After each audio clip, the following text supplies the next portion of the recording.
So my name is Pearl Brock and I am CEO and Director of Services for Good to Talk Counselling and Psychotherapy Clinic in Mullingar in the Midlands in Ireland.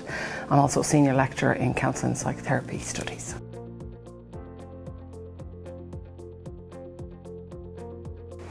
Positive mental health really is more about good mental health, about having an awareness around what your mental health is. So it's almost the opposite of bad mental health.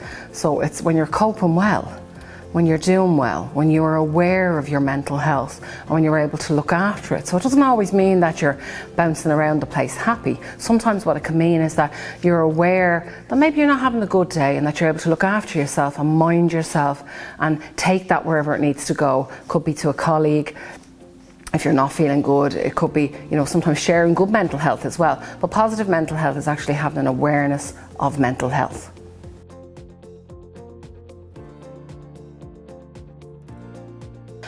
So in the workplace, I think it's really important that, again, that word awareness, that we come back to that we create that awareness of how we are.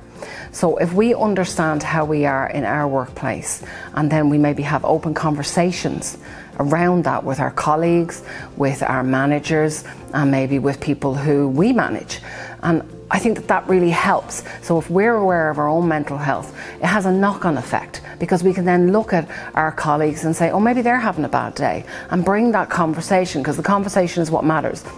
It's having those open conversations, asking the questions, and that's really important. So in that then, you're creating an ethos within the workplace of openness and inclusion, and that can mean that people who might have bad mental health or are having a bad mental health day are able to come to you because they feel that you're the person who can talk about that.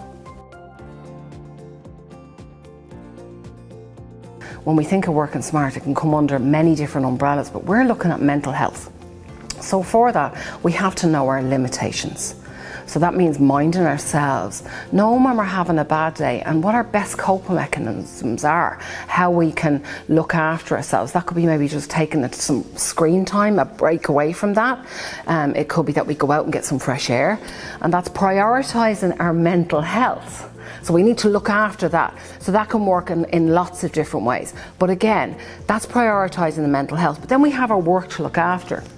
So again, it's about having those open conversations. So if we're having a bad day, maybe going and talking to our line manager and saying, I'm not feeling so great today, and seeing what's within their realms of helping, and what's in place within the workplace. What is the protocol in your job around you having a bad mental health day? So you prioritise that, and then you can have those conversations around, what job do I need to do? What has to be done before I can take a break? So if you're managing a phone line or you're in a production line, you can't just walk away from it, because that might actually impact your mental health, causing you extra stress. So it's about being aware, and it's about knowing what you can do, having those conversations and saying to the people that you work with, if I'm having a bad day, what can I step away from briefly? How long can I step away from this? And again, it's about knowing our limitations and creating awareness.